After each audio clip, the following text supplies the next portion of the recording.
Moa. Unanisikia? Nipeni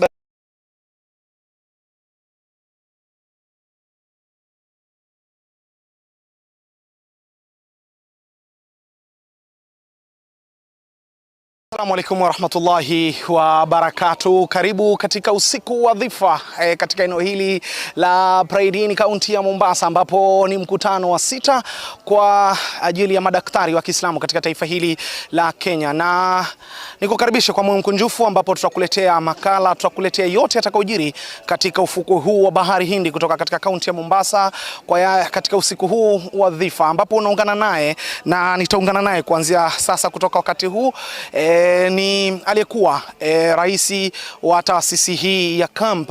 Atueleze mawili matatu, kwa nini siku 3 wako katika kaunti ya Mombasa, na kikubwa zaidi tutarajie nini katika siku zijazo. Assalamu alaikum warahmatullahi wabarakatuh.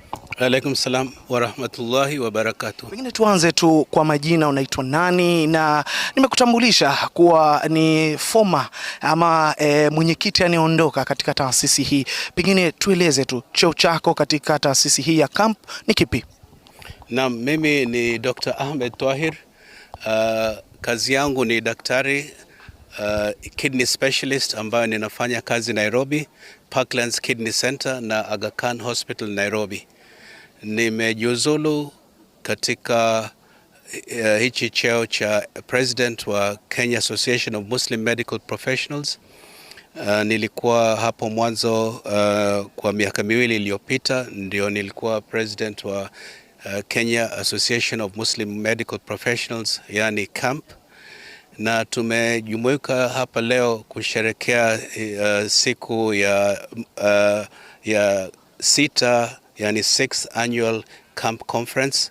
Hii ni conference ya 6 kwa miaka iliyopita, na muhimu wa kuja hapa ni kuzungumzia maendeleo ya kisayansia ambayo yametokea hivi karibuni. Pia tumepata masomo mengi upande wa dini, na tumepata combine spiritual na academic knowledge. So tutafanya hii kazi mpaka kesho. Tutakuwa hapa, tutamalizia kesho, na tunatumai baada ya hii conference tutaendelea kujumuika na kuendeleza hichi chama cha Kammp. Zaidi chama cha Kammp kazi yake ni kuleta Waislamu ambao ni upande wa udaktari, na si daktari peke yake. Waislamu wote ambao wako katika afya wanajumuika pamoja, kutoka nurses, watu wa laboratory, watu wa pharmacy, na zaidi ni kuendeleza mambo ya Kiislamu upande wa afya. Pengine katika AGM yenu, mkutano mkuu wa mwaka, mmefanya uchaguzi na kwa sasa umejiuzulu ama unaondoka katika mamlaka. Pengine tutarajie nini katika uongozi unaokuja? Aliyechukua nafasi yangu ni Dr. Ahmed Kalebi, ambaye watu wengi wanamjua. Alikuwa mkubwa wa Lancet na ametoka Lancet na amefungua laboratory yake inaitwa DKL, na natumai yeye ataweza kuongoza chama, aipeleke mbele zaidi, na vijana tunataka wawe waongozi, walete maarifa mapya kwa hichi chama. Asante sana, nikuache uende upumzike. Niungane, asante sana President kwa muda wako. Niungane na ndugu yangu hapa Karanja, ni mmoja kati ya Kamau, ni mmoja kati ya wahudumu wa afya. Pengine tueleze tu Kamau, wewe ni mhudumu wa afya kutoka sekta gani, na pengine umekuja hapa, pengine capacity ya hospitali gani na vitu kama hivyo? Kwa jina naitwa Ahmed Kamau, mhudumu wa afya. Specialty yangu ni katika health economics, lakini daktari kwa masomo. Kwa wakati huu nafanya kazi kama medical advisor kwa kampuni ya Novartis. Pengine wewe kama mmoja tu wa wahudumu wa afya ambao mmekusanyika hapa kwa takriban siku ya 2 leo, ambapo ni siku 3, mkutano wa siku 3, pengine manufaa unayoona ni manufaa yapi? Okay. Katika chama hichi cha Kammp mimi ndiye mwenyekiti wa branch ya Nairobi.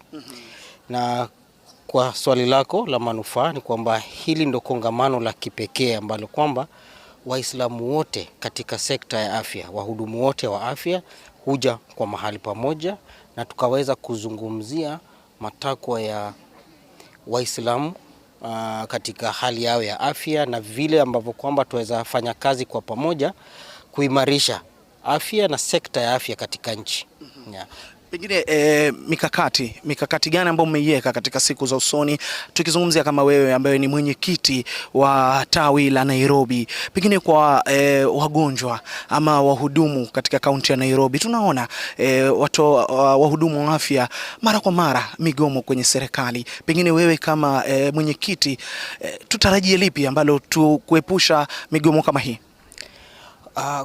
Kwenye mkutano huu leo tulikuwa na watu kutoka Wizara ya Afya.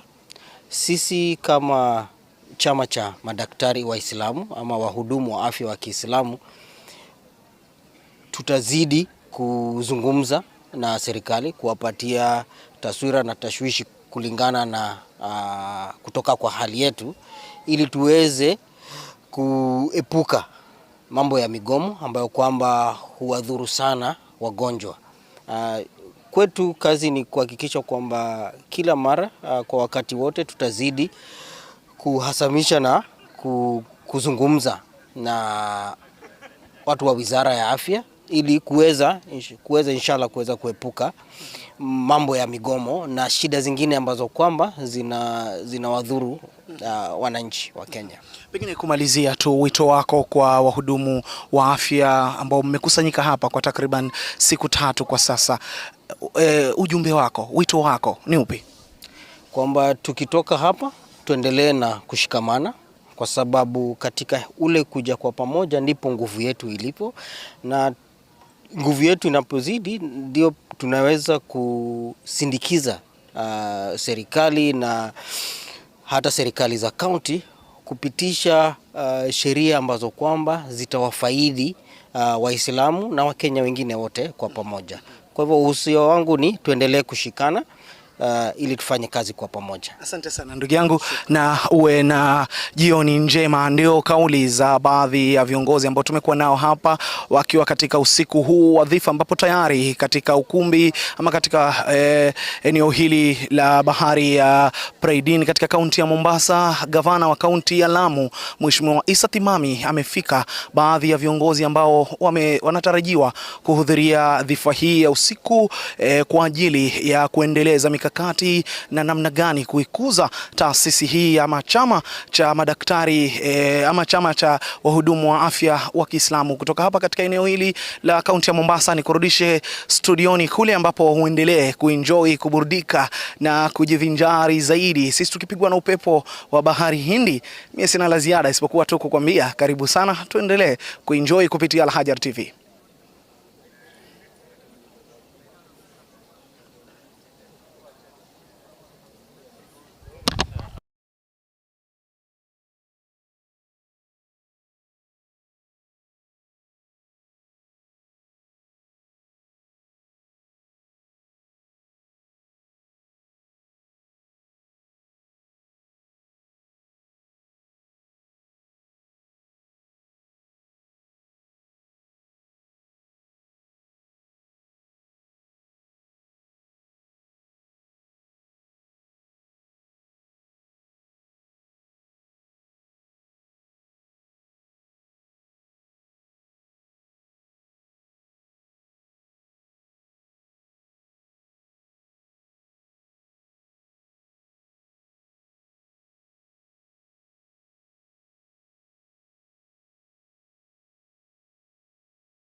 أعوذ بالله من الشيطان الرجيم.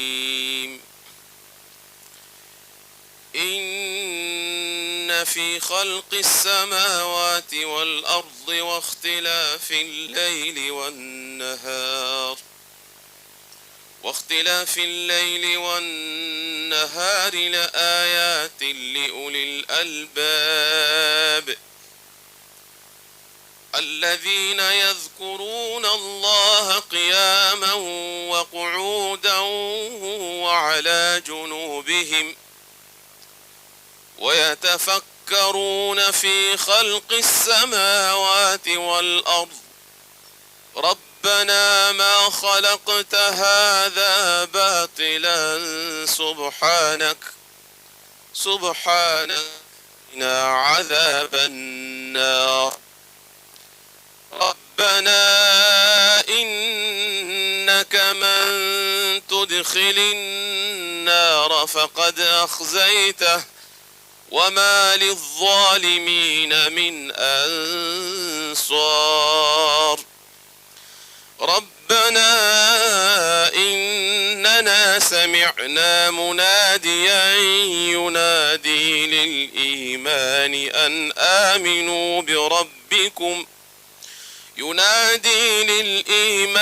أن آمنوا بربكم فآمنا.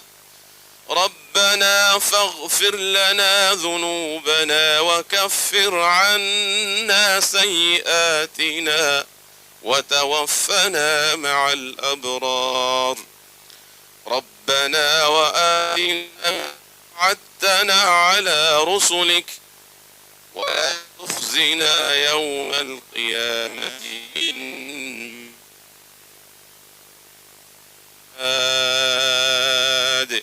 صدق الله. صدق الله العظيم وصدق الرسول الكريم. That was a beautiful recitation from our Sheikh, and Jazakallah khair. We want all the protocols to be observed. I take this opportunity to welcome our outgoing and former President of Kenya Association of Muslim Medical Practitioners to take us through the welcoming remarks and observing the protocols and welcoming the dignitaries to this great gala dinner. Dr. Ahmed Tahir, consultant with Karibu.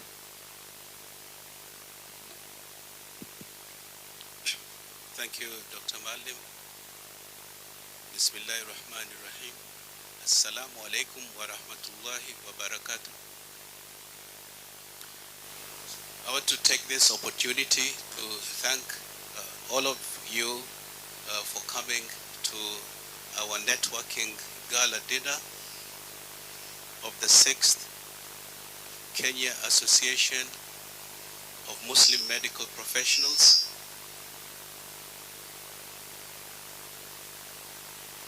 For those of you who don't know what Kenya Association of Muslim Medical Professionals does, this is an organization of Muslims in different fields of the medical field.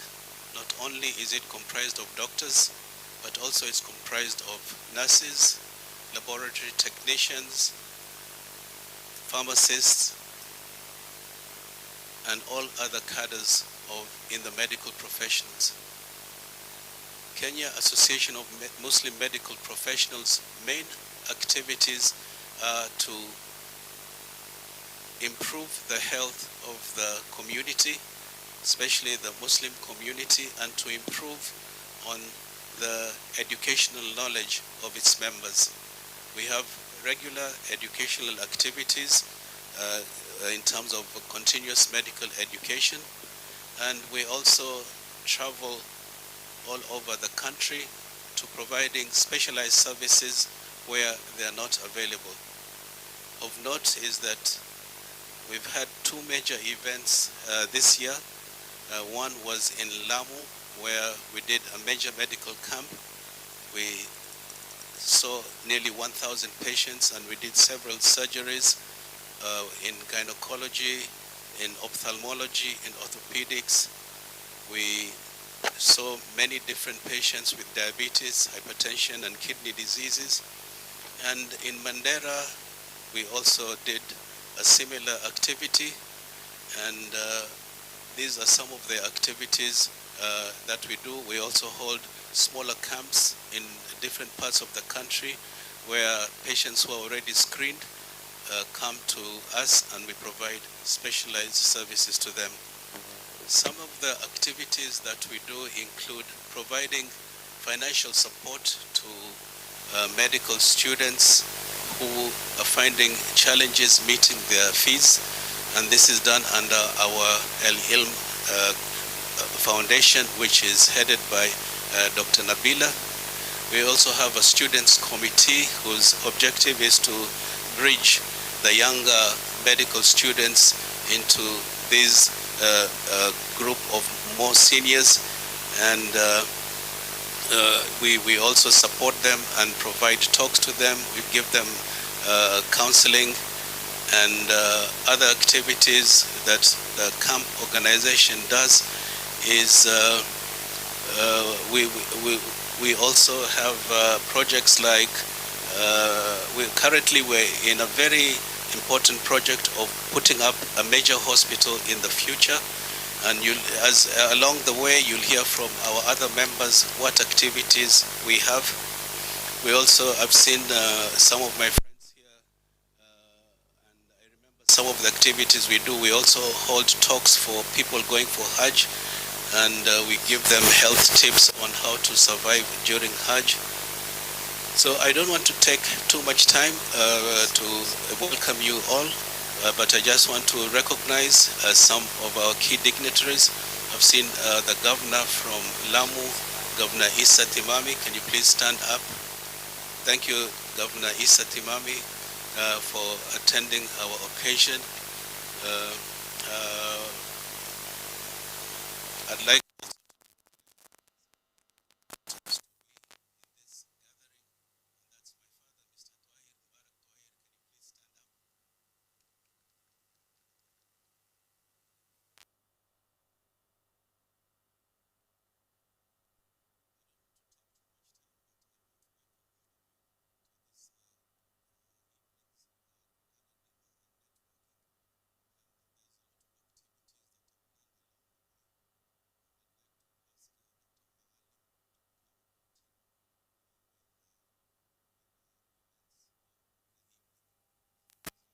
very much all. You're welcome for this evening's gala dinner.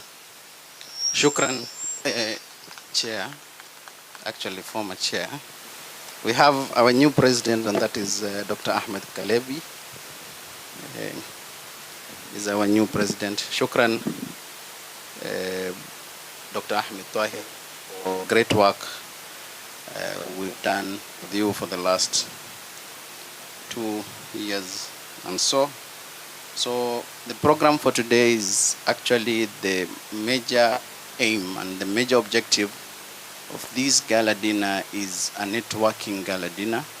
As medical professionals, we've had conferences that we've not come together, the Muslim medical professionals with the key stakeholders in our Islamic counties. And we are happy today that we've been joined by dignitaries. Okay, I would like also to recognize the presence of Honorable. I would like also to recognize the presence of Honorable Bill Okero. Poleni sana, wajua tumezoea a doctor in Honorable Bill Okero. We also have FIMA president. So FIMA is a Federation of Federation of Islamic Medical Association. It's an umbrella association encompassing all the medical associations in the world. And we are privileged to have today Professor Abdul Rashid, all the way from Malaysia. Alhamdulillah. I wish you could have seen the work they have done in terms of helping the Muslim in Gaza. We were privileged today to see what they've done. They've actually helped some medical students, enrolling them into different medical schools across the world. They've sent the Palestinian medical students from Gaza to South Africa to Pakistan, and currently there are arrangements to take of medical students so that they can continue the medical education in Malaysia. And he has given us a challenge. Are we ready to take up the medical students whose schools were bombed in Gaza, so that we can educate them, so that we can improve care? I would also like to recognize the presence of the Uganda Islamic Medical Association Director and the FEMA East African Director, Professor Kagimu, all the way from Uganda. Professor Kagimu is a consultant physician gastroenterologist. He's actually a pioneer of Ibadah-friendly hospital in his town in Uganda. And the name of the hospital is Sayyidina Abu Bakr, MashaAllah, Takbir. I would also like to recognize the presence of the Chief Executive Officer of the Kenyatta University Teaching and Referral Hospital, Dr. Ahmed Dagane. We all know what KUTRH is doing currently in the healthcare in Kenya. It's coming up as the greatest, I think, level 6 hospitals in Kenya. And shukran to the leadership of none other than our own Dr. Ahmed Dagane, and we are proud of that. We are also happy to have dignitaries and delegates from all over East Africa. We have some doctors coming from Uganda just to attend this conference. I would like the Ugandans to just stand up and wave.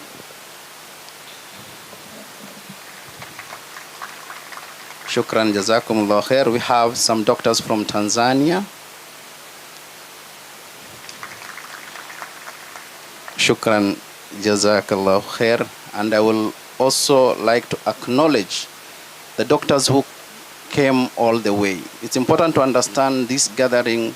You see faces of Muslims. These are not Muslim medical professionals from Mombasa or Lamu only.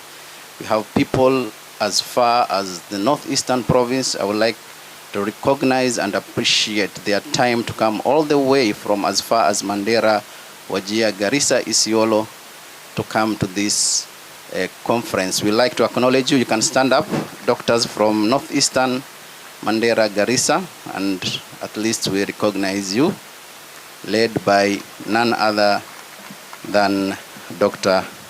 Dabar Maalim.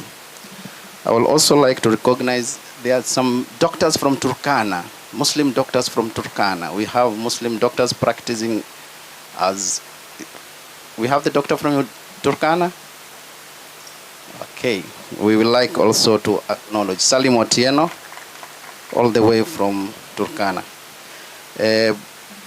Without taking much time, I'll also like to recognize the presence of our shuyukhs and ulamas who are here.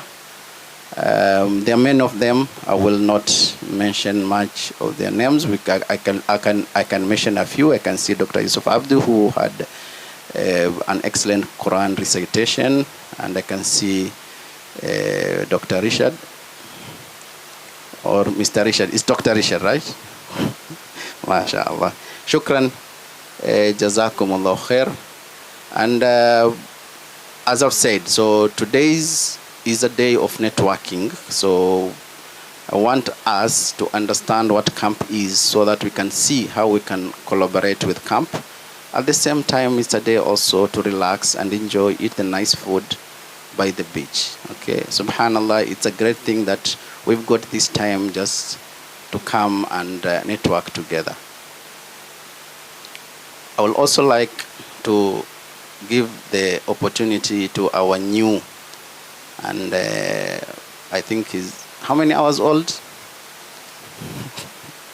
So our new president of Kenya Association of Muslim Medical Professionals, and this is none other than the always energetic, charming top pathologist in Kenya, one of the greatest entrepreneurs that I know, Dr. Ahmed Kalebi, to come and say a few words.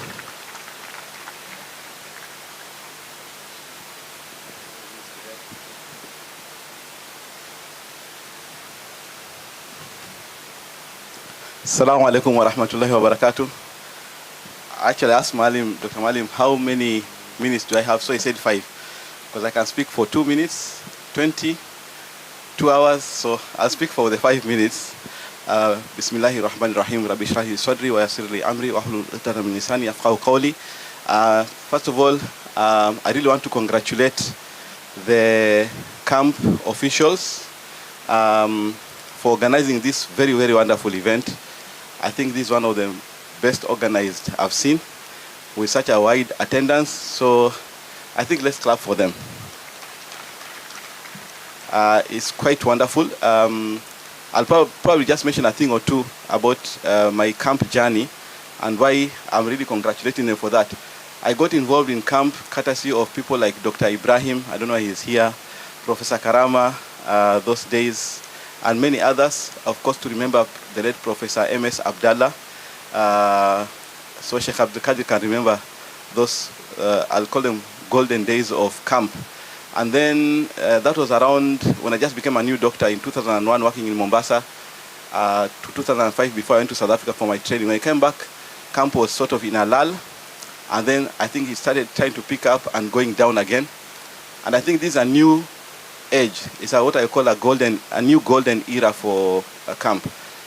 For the many doctors who are here, you might not realize, but for us who are those years back, I'm sure it might have been worse for people like Dr. Juzah Huka.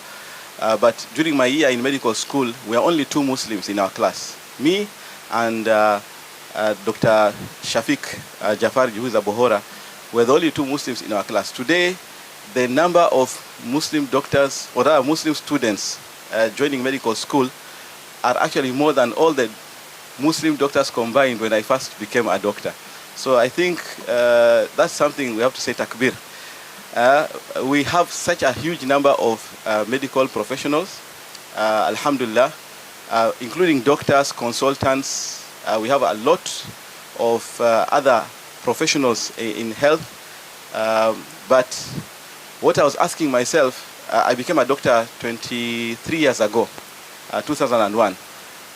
With all these numbers that we have, has anything changed for us as doctors, as a profession?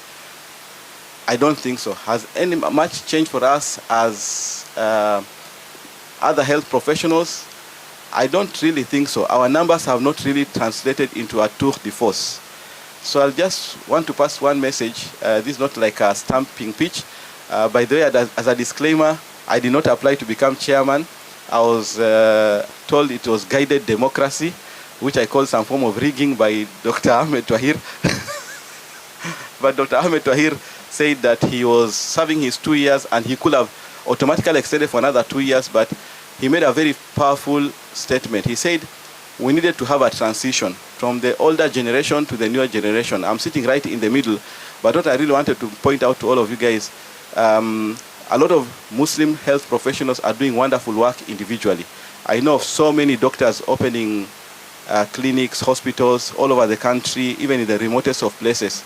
But the one thing that I can say we lack is that jointed, deliberate effort. We are more very disjointed. And I look at it from that perspective. Kammp was formed ahead of its time by Dr. Ahmed Ogwel and many others. And the main mission of Kammp is the unity and the welfare of doctors.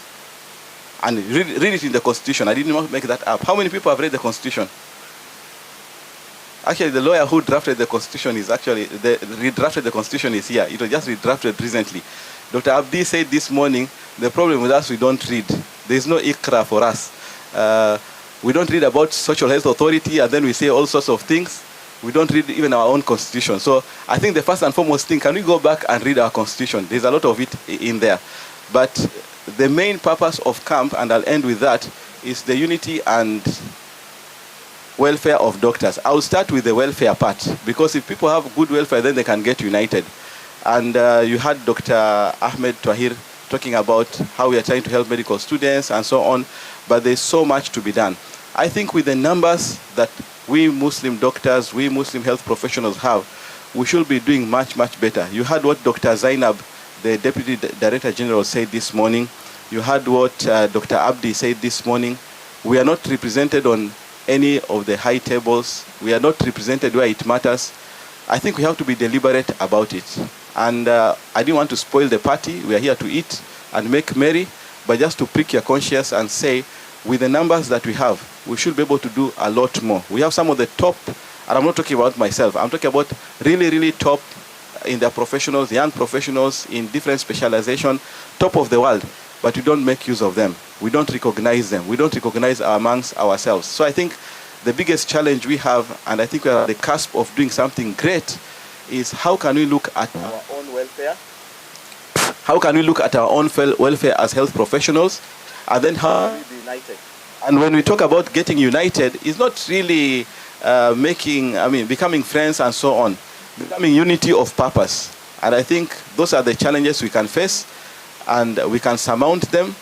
We don't want that government policy and anything happening in this country when it comes to matters of health should happen without Kammp being consulted or being on the discussion table. So those are many, many remarks, but I really want to congratulate the small group of people who have been holding fort. As they say, never underestimate the power of a group of committed few people. They are the people who have been making us up to where we are today. If we can join forces with them, Dr. Bajabir, Dr. Nabila, Najma, and all the rest, we really can go very, very far. There are not hundreds, but thousands of our fellow professionals out there. When I was coming here, I did a visit. As you know, I opened my new lab recently, and I was visiting some of the facilities in Mombasa, and I'll tell them I'm here for Kammp, and they're looking at me like, Kuna Kammp Mombasa. Sorry about Mombasa people. Kuna Kammp Mombasa. So it seems we are not really involving all the cadres of professionals, and this is something I really want to encourage all of you guys. When we come here with Kenya Renal Association, which Dr. Ahmed Twahir is a former president of Kenya Renal Association, it is full. It is really, really full in this place. So inshallah, the next year when you're having another meeting, and I'll encourage that we have our annual meeting in Mombasa, because Mombasa always gets the highest attendance. Sorry, Northeastern. Sorry, Nairobi, but that's just how it is. But we can have our annual branch level meetings wherever we are, but have the annual meeting for the whole country here. I think next year we should really have much, much bigger attendance. And I'll finish off by saying that I was telling some of the branch officials, I believe in 4 things when it comes to structures like ours. Number 1, devolution. Number 2, decentralization. Number 3, delegation. And number 4, delivery. And with all those many, many remarks, Assalamu alaikum wa rahmatullahi wa barakatuh.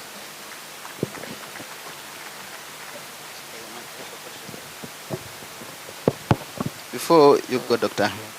No.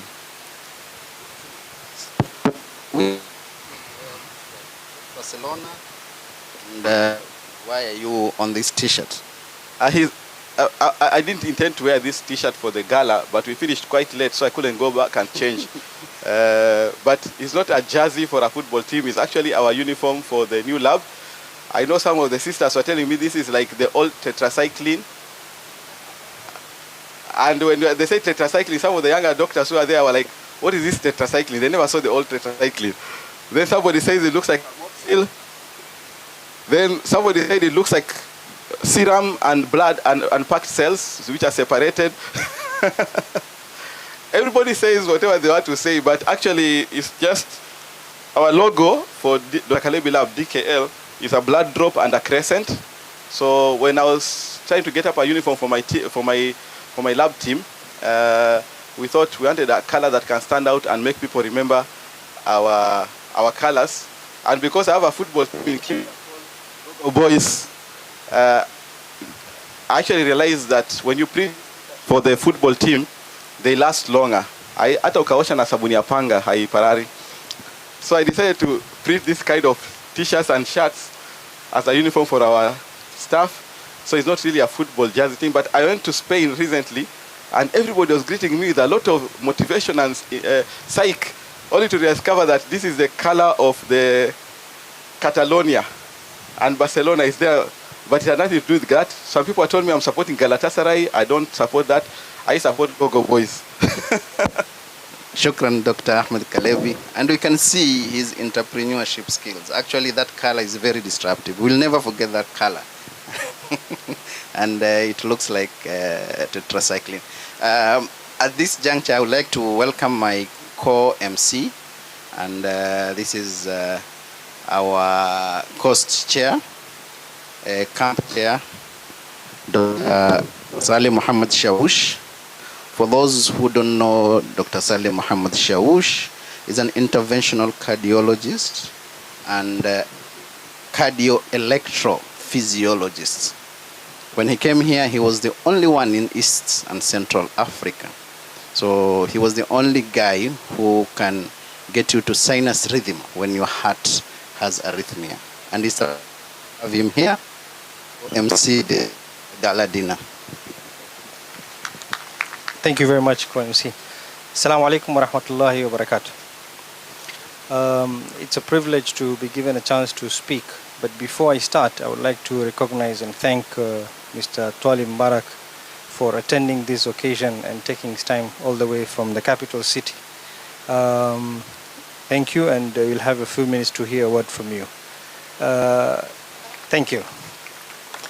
So, to start with, I'm happy to have you here because I'm the coast chair, and somehow, you like it or not, there's no better place in Kenya to have a meeting, enjoy, walk, live, conference, training than Mombasa.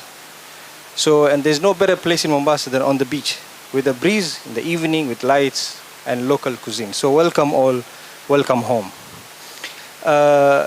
Next we'll go to a small brief introduction and a talk on Kammp by SG Dr. Abdullah Bajaber. He's a consultant pediatrician, but one of the most influential Muslim men and one of the most influential members Kammp ever had in the last few years. His role, no one wants to take. So if you see him there, he's not a Mugabe. It's by force. So thank you again to accept to continue. Dr. Bajaber, the floor is yours. Thank you.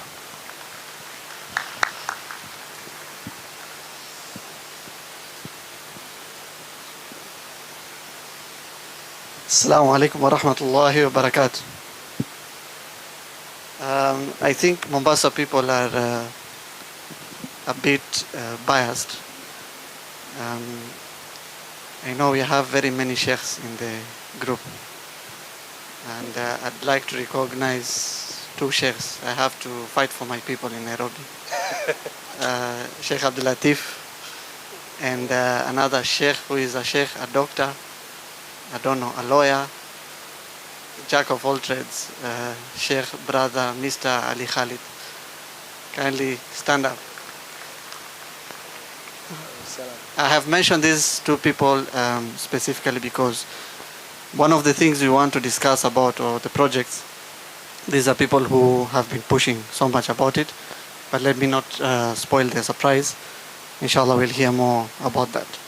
Talking about jerseys and football, there's no free food. After this, we're going down to the beach for a match, inshallah. Nairobi versus Mombasa. Yeah? So without taking much of your time, there's a presentation, brief presentation we will load. So this, I'll just peruse quickly. There's a brief video that we'll do, inshallah, about the association and to explain what the association is about. Kenya Association of Muslim Medical Professionals, widely known as Kammp, is a professional body, legal, registered with the Registrar of Societies since 1998. And the founders were our seniors, including people like Professor Adam, the late Professor Muhammad Abdullah, We had along the line Professor Zahida Qureshi, I think she's in the house. Professor Zahida, a renowned gynecologist. Among others, Dr. Farouk Chaudhry, Professor Karama, and many others. Next, please. So we have a body that operates mainly through committees, different kind of standing committees. And go to next, please. So of note is that Kammp is a member of Federation of Islamic Medical Associations.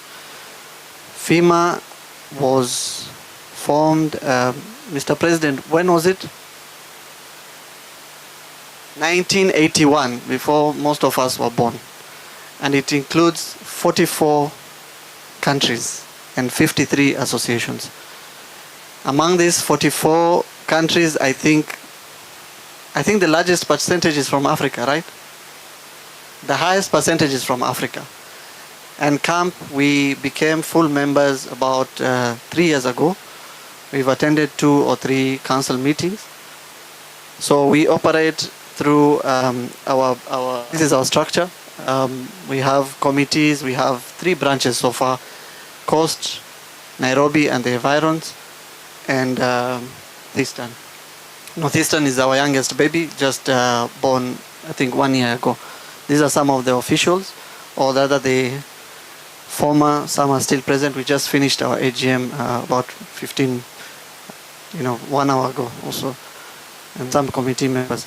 These are the committees. We have students committee that I chair. There's the hospital committee. Hospital committee is a new project, and we'll have a small presentation on that. We have professional development committee that works around webinars and education purposes, awareness programs, and so on. We have an arm of professional development committee, financial aid committee. This committee is fairly new, and it's a project that was just born as an idea, that a lot of health students are suffering in terms of fees, and balances. And it's such a sad state because, and I'm sorry to put most of the doctors on the spot, but it would not make sense for a medical student to seek financial aid to other bodies or other people than first starting with the alumni. I mean, we have all been there, as medics, and alhamdulillah, most of us have made it. We are comfortable. We should be the ones supporting this. It's supposed to be a revolving fund, inshallah. We've not reached there yet. Right now, it's more or less on a scholarship basis. And this came as an idea. We mentioned in a dinner somewhere, and then Dr. Fatma Abdullah and Professor Zahida really pushed it. I don't know if Dr. Fatma is in the house, but she really kept calling me, when are we starting that kitty program? We have outreach committee involved in medical camps and surgical camps.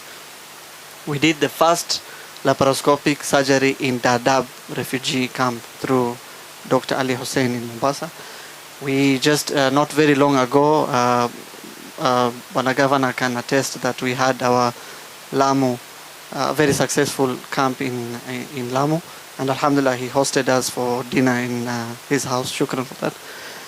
And then we have a digital committee composed of mostly the young people to deal with reels and publicity. So I think mentioned most of the activities in the students. We take them for Umrah through FIMA. Students camp. Right now there are students who are in Indonesia for an international student camp where they are taught leadership, they do capacity building, they do group activities and so on. The students, we've taken them, for sports activities, dawah conferences, and so on. These are some of the programs. Next. Professional Development Committee that deals with webinars. All these webinars, we keep seeing them on a weekly or monthly basis. Next. Workshops. We have Diabetes and Ramadan workshop that is going to happen, I think, end of this month. Campaigns, malaria campaign, SGBV, sexual and gender-based violence campaigns. And we try to have an Islamic infusion because we do not want to be the same as any other body that talks about anything medical without, having an Islamic infusion. We have a mental health project. This is some of the campaigns. This is we have conferences. We're in the middle of our conference. Started Friday. Inshallah, we'll finish tomorrow. We've had the honor of this conference, alhamdulillah, having people from the UN. Our first Secretary General of the association is currently the Vice President of Global Health Partnerships at the UN Foundation, Dr. Ahmed Ogwell. And we also had today Dr. Zainab Gura, who was the Deputy Director General, or currently is the Deputy Director General in Ministry of Health, as our chief guest. And we had UNICEF with us, Dr. Khadija Abdullah, pediatrician. We had the chairperson of Social Health Authority, Dr. Abdi, with us. I think he'll be joining us very shortly. And the thing that we focused on is collaboration and partnerships for sustainable health. And we made sure that we highlighted the issues. We do not lack in expertise. In Kammp, we have mentioned any association within the professional associations, Kenya Renal Association, Kenya Obstetric and Gynecology Society, headed by Professor Zahid at some point. We had Dr. Marjan heading also the same organization. We have one of the best neurosurgeons, Professor Qureshi. So many of them, so we do not lack. So how do we partner to make sure that our people benefit from these partnerships? Al-Ilm Education Financial Aid, in 2023 we supported, when we started, 3 students, and 2024 we supported 11 students. Outreach committee, health awareness, TV and radio health talks have been done through Alhaajar TV and the likes. And we have a Kammp football team that actually has won 2 times trophy as the champions in cost. Dr. Malim and the team. Yeah, I hope you should have brought the trophy with you. Medical and surgical camps. This was in Lamu. Yeah. That's the means of transport in Lamu. The ambulance. Sorry. Yeah. Next. Lifesavers. Lifesavers is a project of FEMA, Federation of Islamic Medical Association, whereby we teach people in the mosques basic life support. When someone falls down, what do you do? A very non-complicated training, just how to do compressions, life-saving skills. And the essence of this is not really a technical thing, is to show that anyone can handle this. Even the imam, even the muaddin in the mosque can handle this thing. And it's being done globally.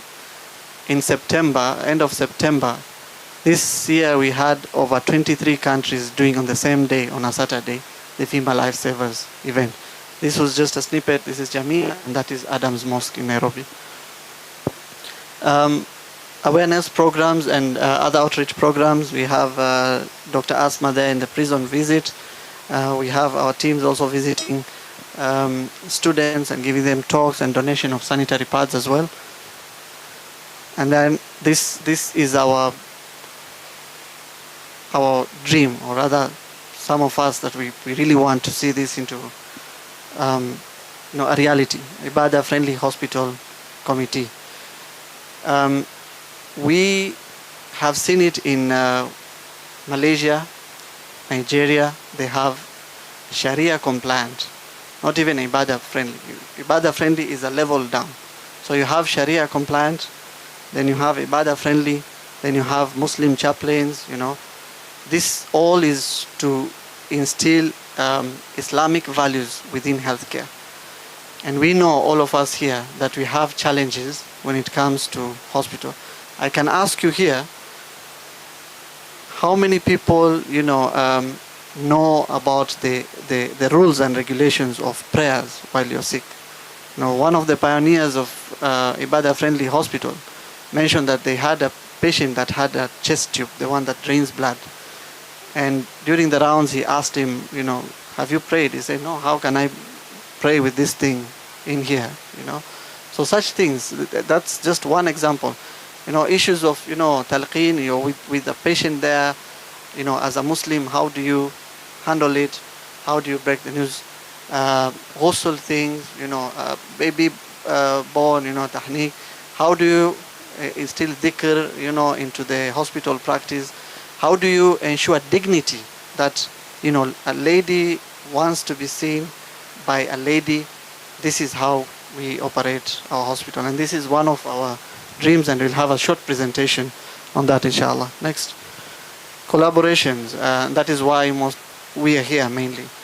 We've collaborated mostly with FEMA because it's our mother body. We were in a council meeting, this is in Malaysia last year. And one of the things was we really highlighted on the issue in Palestine. This is in South Africa this year. I think you can recognize the lady in the middle, Naledi Pandor, who was the chief guest in the Gala dinner in South Africa. And she came specifically to address the Palestinian students, medical students that are in South Africa. And she was very supportive of the project. We have a presentation here where we proposed a FEMA global mental health project, which was immediately accepted, and Kenya or Kammp would be spearheading this project globally, inshallah. So this is the proposal on the FEMA mental health initiative that was presented in Cape Town, South Africa. Objectives to enhance awareness, promote prevention and integrate Islamic values. Next. And then we also participated in the UN Civil Society Congress in 2024, this year. And the gentleman you can see there is from UNODC, an arm of UN that deals with drug addiction and so on. And he was very much impressed with what the association does and the Muslim community in Kenya, that they propose that in the next 2 or 3 years they hold their next UNODC, harm reduction conference in Kenya, inshallah. This is when we talk about involvement in policies. This is what we're talking about. On the right here is our psychiatrist who presented a memorandum to the Senate regarding the Mugoka issue in Nairobi, which I think the governor of Mombasa used it very well, alhamdulillah, and we are glad that we gave input on the same. And that was a panel discussion in the Nairobi County regarding maternal and child health. This is participation in Quality of Care Authority, a bill that wants to be drafted in supporting the Social Health Authority, because the main issue has been on quality. So we are drafting a bill that ensures that everything is done according to the quality standards. And that is Dr. Hussein Iman, our Vice Chair at KICC during the SHA, or the Social Health Validation. We have our journal that inshallah will be shared with you. It's a newsletter very soon. So our mission is to advance ethical healthcare practices through Islamic perspectives, addressing the unique needs of Muslim communities. And the vision we have is to become a global leader in Islamic health perspectives, fostering research that harmonizes faith and modern medicine. And this is some of our appeals that we do in partnerships with others. A Gaza medical campaign, where we collaborate with FEMA and our brothers in Jordan and Palestine and see what are the health needs currently, and then relay the information to our people in Kenya for the aid program. Shukran. Before we finish, just a small video to be played.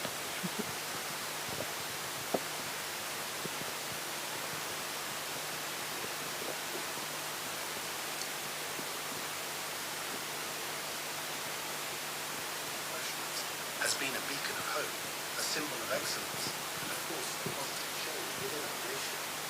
Kammp is not just an organization, it's a movement dedicated to raising the standards of healthcare and fostering unity, knowledge and compassion among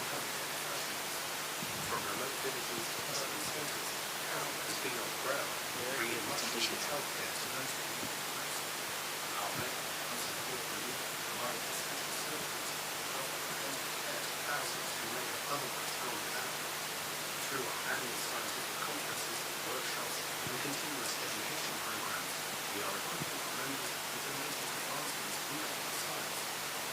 Innovation is sparking new ideas to bridge the gap between modern medicine and ethical Islamic values.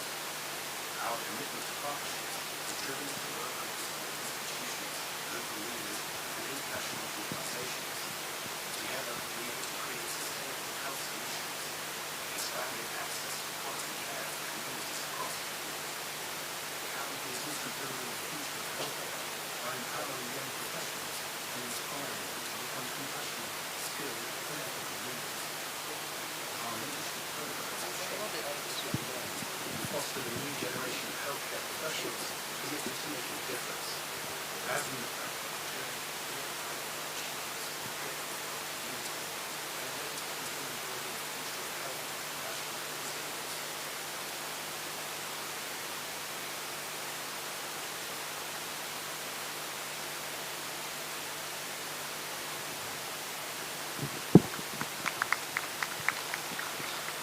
Shukran, and I'll now invite Dr. Malim, the MC, to take over.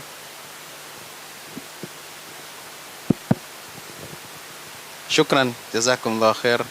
I think we've all seen what we are striving to do and what we are hoping for.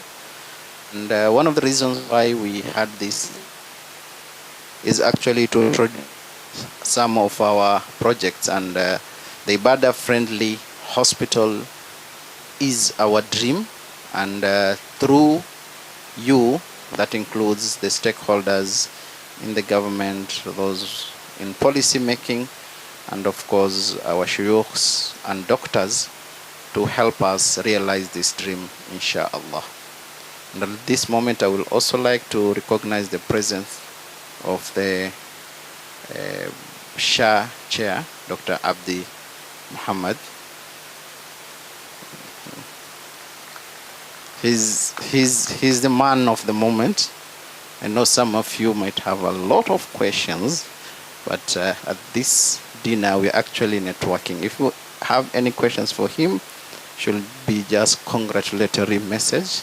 And as Kammp, we are working close with Shah to make the UHC agenda realizable, inshallah. And we're happy that one of us is leading this movement.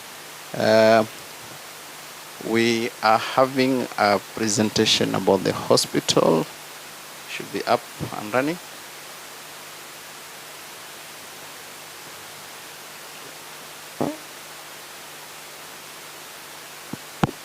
How many of us we have? How many of us is the first time to hear about Kammp? Or how many of us have heard about Kammp before? Okay, for the guests, okay, I know Honorable Isat Imami with him for so many years. For the guests, how many of us is the first time to hear about Kammp? Of course, before the invitation. Honorable Talib? Yes? Oh, so I think this,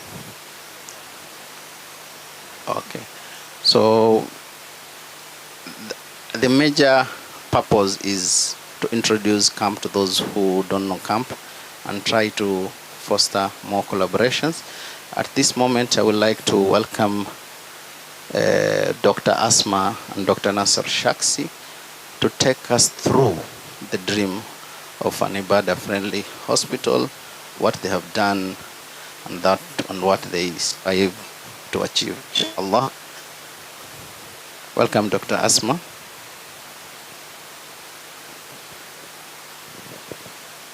Assalamu alaikum warahmatullahi ta'ala wa barakatuh. I have a bit of a hoarse voice, so I'll have Shaks with me so that we can present. Allow me to stand at the podium.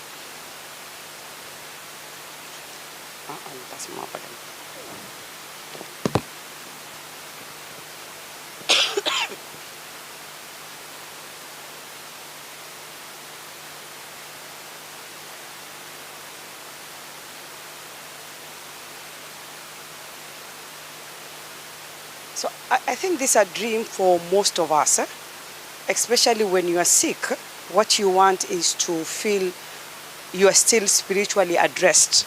I know doctors can offer a lot, but sometimes when you are sick, you are missing that concept of having the spiritually closeness, whereby you feel you are near.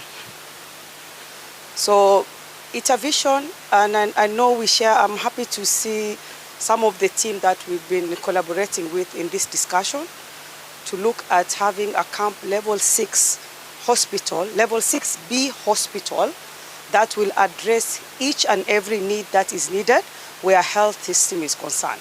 So this particular facility that we're looking at, it will address anything that you think about health. Like when we send our patients outside Kenya, it will also address those issues that we do not have that need to send them out.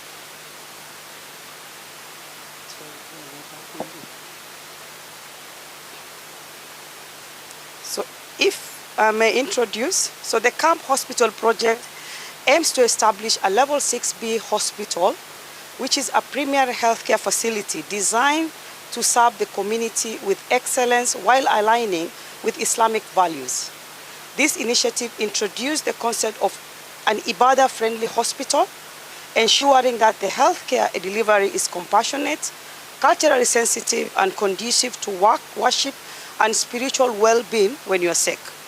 The project also prioritized the employment creation, offering a wide range of opportunities for healthcare professionals and support staff. By embedding the principle of Muslim dignity, the hospital ensures that patients receive care that respects their beliefs, culture, and their identity as Muslims, or for us, some of us as women, when we are in the hospital setting, setting a benchmark for equitable and inclusive healthcare services.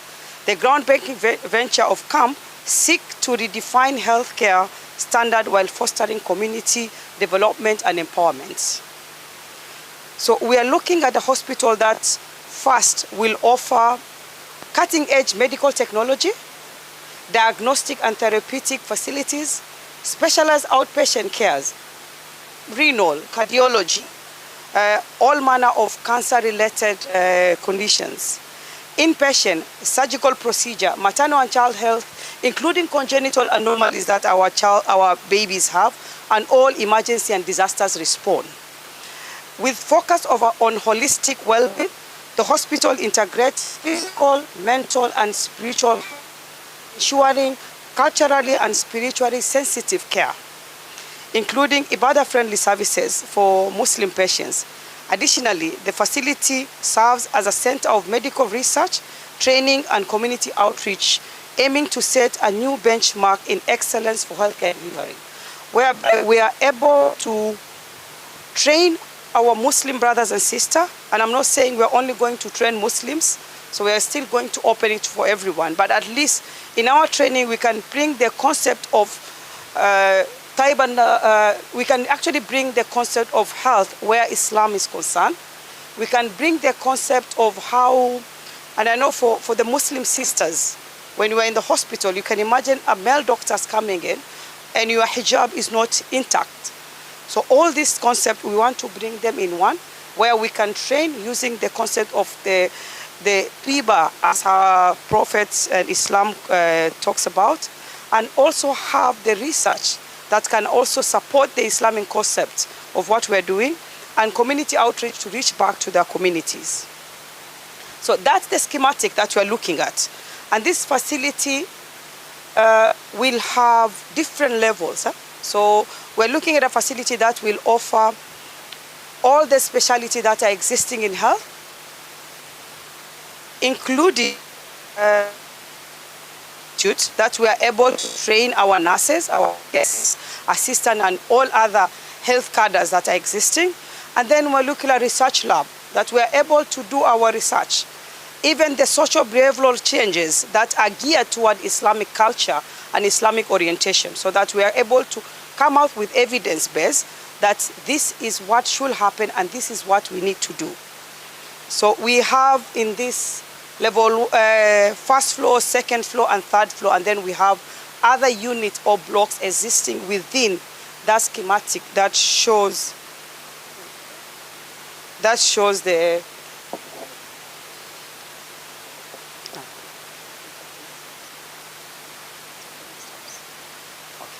So what is our next steps? So following the conceptualization of the level 6B, and this is a vision that we started a while back. The next step focused on turning this vision into reality through strategic planning, resource mobilization, stakeholder engagement. This phase will include the following key steps. So we have started, majority of these steps are already in the phase that we have had stakeholder engagement. We're still calling more people to come on board to actually embrace these concepts. So we are having a finalization of the actuarial and design. So we do have the designs in place.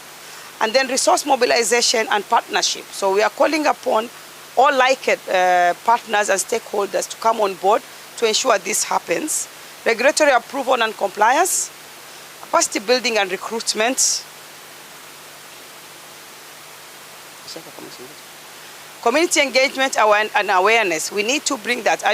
As you can see, we do have a lot of other level 6 facilities that are Christian-based or Catholic or Protestant-based. So we need to also create one that is Islamic-based, so that when we have our brothers and sisters in the hospital, you can imagine somebody die, and in that Sakaratul Maut time, nobody is there to actually help them through that period, to usher them into that second phase that they are going into, and enable them to have that dignity and die with the Islamic concept or Islamic within their mouth. So construction and then implementation, establish a research and a training wing, and then we do monitoring and evaluation. So all these are things that we have rolled in place, and we're in different phases of the project. I want to call upon Dr. Shaksi to proceed from here. Barakallah fik. Assalamu alaikum wa rahmatullahi wa barakatuh. So as we speak, alhamdulillah, we've made quite a step in realizing this kind of dream that Dr. Asma has built for us. What I would say, if we are looking at a bus or a car moving, we're just holding the steering. I would like to point out that behind the steering, behind the car itself, or inside the car itself, we have the engine, we have the gearboxes, and they're sitting with the audience up there. I'd like to recognize Dr. Ahmed Tahir, Dr. Ahmed Ghane, and many more who have really supported us in realizing what we have realized at the moment and what I'm about to tell you. So I will take this opportunity to just give a short history, a brief history from where we came from. So definitely there's always been a gap as a Muslim in the hospital. When I'll give you an example. When you're in theater and you want to pray, those who have been in Kenyatta, they know you have to look for a corner somewhere where instruments or dead machines are for you to do your salah. You understand? If somebody is, even the patient themselves, they're waiting for surgery, there is no that conduit or that space for a Muslim to practice medicine and still practice religion. So we've always found a gap. So that was the main point that we had. Second, we had other people who had this idea in mind, and they kept coming to us and telling us, we want to make a point of making a hospital that is Sharia compliant. Third, other countries have done it. We have seen the likes of Malaysia, Pakistan. The best model of a Sharia compliant hospital is actually found in Jordan. Dr. Islam, mashallah, who was one who presented, has been to Jordan and he's seen exactly what it is. If you see it, you would never want anything else apart from a Sharia compliant hospital. And what we are trying to fight for is Ibadah friendly hospital. The peak of it is Sharia. What's the difference? Ibadah friendly is you're having a place whereby the hospital itself is giving you a conducive environment to be a Muslim and practice medicine. But a Sharia compliant, that is the topmost, where Malaysia and Jordan are showing the best examples, is even in the terms of payment, where the hospital saves its money, how your insurances work, it abides to the Islamic rules and how it's supposed to happen. I remember one sheikh told me at one point in time, he said, where we stand as doctors is the best point of da'wah. And this strikes me to death, because every time you see somebody who is sick and maybe bedridden, that is the point where someone can listen to you when you tell him, go back to Allah and all that, say the shahada, anything you tell. So this is what we want to create. At a point where a human being is very, we want to give them a chance to be the best of their shape. In case Allah takes them, it's in the best of shape. So alhamdulillah, we've worked together, we've collaborated together initially with Taiba team, which Sheikh Ali Khalid is here with us, and the team. So for them, they gave us a lot of contribution, one of which was they gave us confidence that when it comes to collecting funds, they're going to help us. And they have also taken it to an extra mile to come up with different facilities that are being sold for us to consider. So at that point in time, they came to us with a facility called Mariakani Hospital. We had considered, at that point in time when they came to us, we had considered another site called Medina Center. So there was an abandoned building in Medina Center, and Sheikh Ali Khalid and the rest came to us with Mariakani Hospital. So at the same time, we were working with both endeavors at the same time. Mariakani got sold, unfortunately. We couldn't catch it in time, and best known it's to Allah why we missed it. And that one, we couldn't get it. It was 2 branches. One was in South B, which was a little bit run down, but there's another one that was around level 5 hospital. It was a well-established, I think 4 to 5 story building that if we had taken that, we would have actually done well. But still there were arguments that that hospital is not good for expansion because it was sitting in a 3/4 of an acre. And it's not good, say, if we're given sponsorship to build a research center, or if we want to expand, that wouldn't be the best. So either way, it was an opportunity we lost, but still it wasn't as bad as we had expected. So second, Medina Center, still we had issues in terms of the committee and our engagement with them and how we are going to do our partnership. So that one we let it go. We thought it is not best for us unanimously as a committee. So we found 2 things that we are stuck to them until now. I would like to share it today. So we have a 5-acre piece in along Mombasa Road in Athi River, in Syokimau. And we have another piece around 20 acres, but we'll take a smaller piece of that. That one is found in Athi River. So alhamdulillah, we have found a bigger space still along Mombasa Road because of the expressway in Nairobi. And that at the moment as we speak, we are talking to them, and inshallah, bi'idhnillah, with all of our prayers, we'll secure one of them, and we will realize now the level 6B hospital at once. We can start at whatever point it is, but then inshallah our aim is actually to make it ibadah friendly, number 1, and 2, to make it level 6B teaching and research center. Alhamdulillah. We usually leave the best news for last. So alhamdulillah, with the help of Dr. Sokwala and family, they had a project going on in Kikambala. Alhamdulillah, so what we never expected was coming to us. They've been a project that I was following for the last 1.5 years. I think they were building a hospital under a project called HUR. HUR. So what HUR is it's a section in Kambala whereby they've decided to do a masjid, and they've done a school, and the masjid has a madrasa for tahfidh. So students are learning free of charge. So they are there studying and living there for free. So the best part is if a Muslim wants to do tahfidh in the process, he wants to memorize the Quran. I actually met one of the students who just left at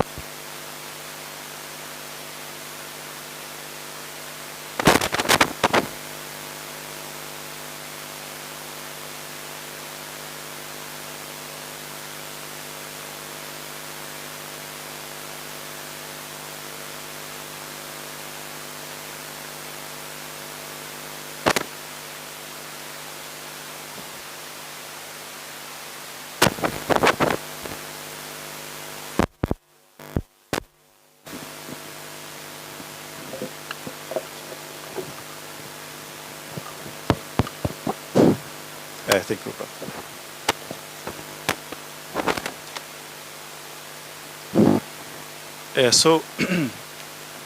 So I'm told time is also not on our side. Let me just rush it up. So what they've done is for students who want to leave school and go for tahfidh, for Quran memorization, they were given a chance without losing a year. So for example, somebody leaves at 4th grade, goes to tahfidh, takes 3 years to tahfidh, he's taken back to the same class as the other colleagues, and they actually do way better. So they have realized that that system works while they skip their classes after tahfidh. So I had the privilege. So they have built a three-story behind, and that was actually engineered as a hospital. And it's going to be completed, inshallah, this December, January.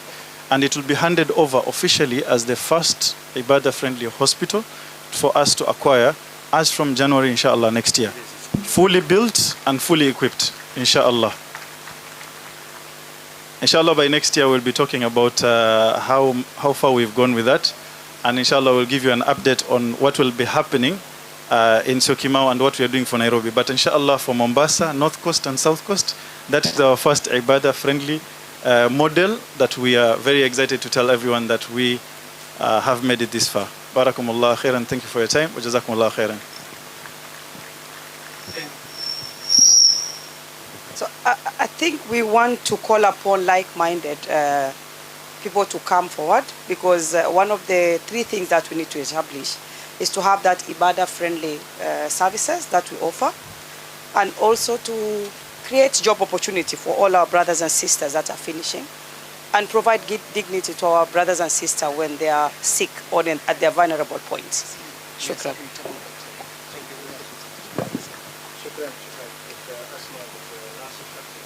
This hospital, please welcome to join us for this hospital project. It's a dream, and inshallah one day it will be a reality. I think the microphones are also hungry now. I tried to push, but it looks like the sugars are low. So we'll start serving, and I would like to recognize the presence of Ambassador Ali Abbas, Council Secretary from Lamu, who was very instrumental. Thank you very much. Very instrumental in the training of many young professionals during his time as an ambassador. Thank you.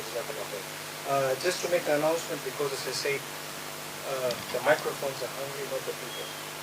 We'll start with the first 2 tables as they start to serve, because unfortunately we wanted 2 sides to have both for men and women, or men and female, but we start with 2, 2, 2, and then go this side, inshallah. A small break, take a breathe, and then as you continue eating, there'll be a small talk presentation. Bismillah. We don't recommend to have dinner this late, usually.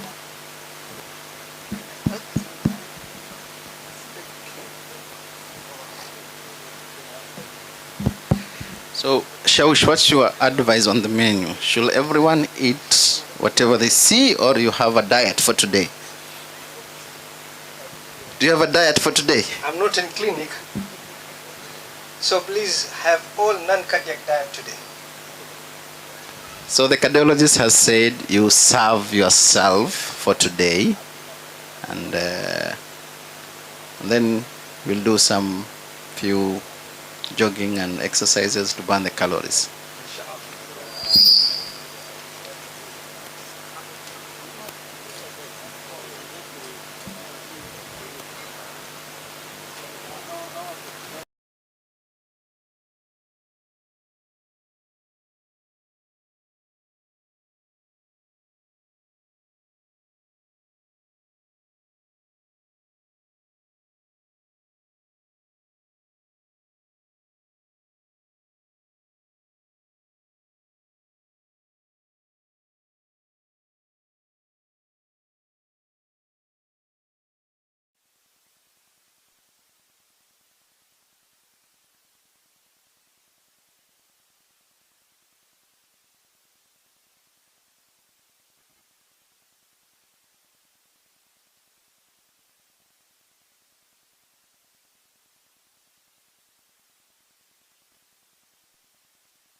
chair, he told me, Nadina, you're very passionate about this program. The medical is not an exception. Why not just take it? This is your baby. Why not just take it as an individual venture and come up with a foundation? And what I want share is that this is not an Adina's program. This is a Kamp's program. And I would want us, all of us, to have this as our concern. And it's a concern for all of us here, whether we are adults or not.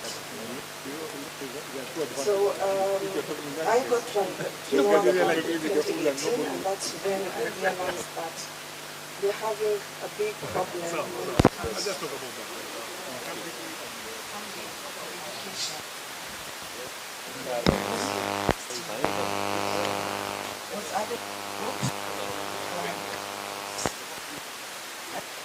a number of messages coming in, fund drives for needy students from the University of Nairobi. So these needy students are always an emergency in terms of the funds were needed quite urgently, and most of the time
but also make a sustainable model out of it. So currently we've supported about 14 students from 2021, and these are students from different universities. And I would have wished to really show you a video, if possible, from the beneficiaries of Al-Ilm project.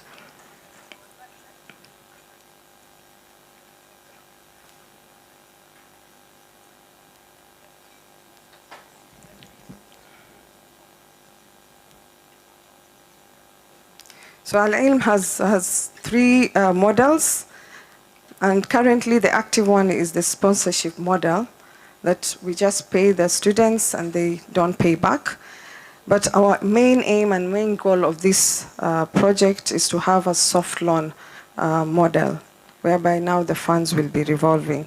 The third model is to link these needy students to other educational financial aid institutions. Yeah. So maybe just to mention, we have a few partners, and one of our partner is Zakat Kenya. I can see Brother Ali Khalid here. So we've partnered with Zakat Kenya mainly because Kammp doesn't have a capacity to be able to vet needy students. Yeah, so we approached them, and this Zakat Kenya is a very trusted organization. So we decided to partner with them, and they have been vetting our students as needy cases. And the main reason is that we use also Zakat to support these students' education. Okay.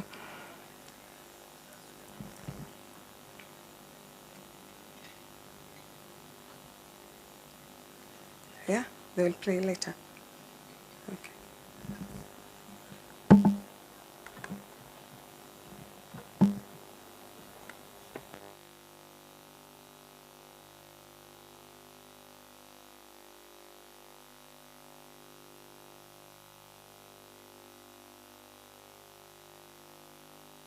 I've been told that the video will be played later, and my request is that at the moment we are in need of almost 2M, yeah, for these students. My request would be, after looking at the video, we will put up a pay bill there, and I would request each one of you, yeah, to give us something for the Al-Ilm project. This is Sadaqah Jariyah for you guys. It's something that you will give and it will multiply, inshallah, and will have relieved so many people's stresses, distress, and we will have made them complete or achieve their goals, inshallah. Shukran.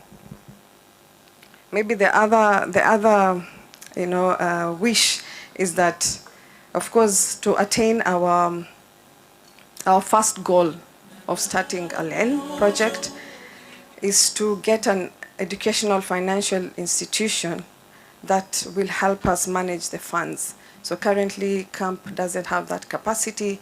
So if there is an institution that can help us manage the funds so that we can start the revolving soft loan model, then we will really, really appreciate that. Okay. Shukran. Jazakillah khair, Dr. Nabila, for the presentation. So Al-Ilm project, we are trying to help the medical student. The video is on. Second year medical students at Dignitary University, Bachelor of Medicine, Bachelor of Surgery. I came across an Al-Ilm program through our Muslim Student Association. I had difficulties with my school fees. The program came at such a convenient time. I applied, and Alhamdulillah, my school fees balance got cleared. I'm Aden Muhammad Abdi. I'm also second year medical student who has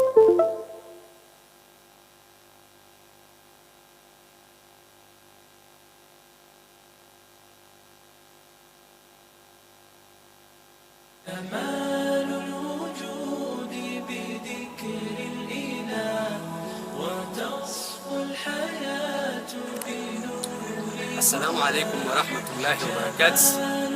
I am Muzammil Muhammad. the second year medical students at Kenyatta University pursuing a degree, Bachelor of Medicine, Bachelor of Surgery. I came across an Al-Ilm program through our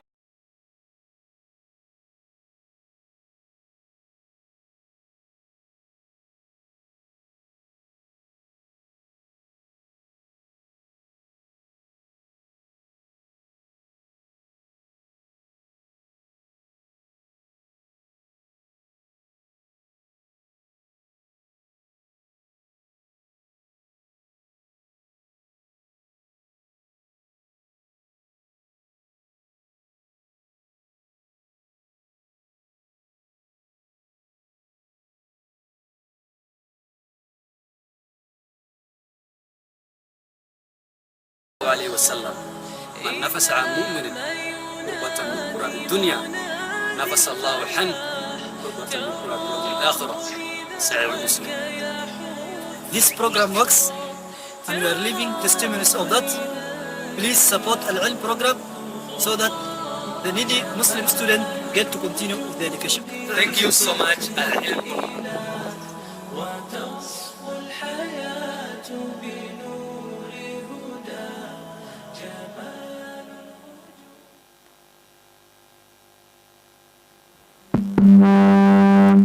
It's a great program, alhamdulillah, and you can see the students are the evidence that we've helped them. And currently the fund is actually run by mostly by doctors who we contribute here and there, but we urge our well-wishers.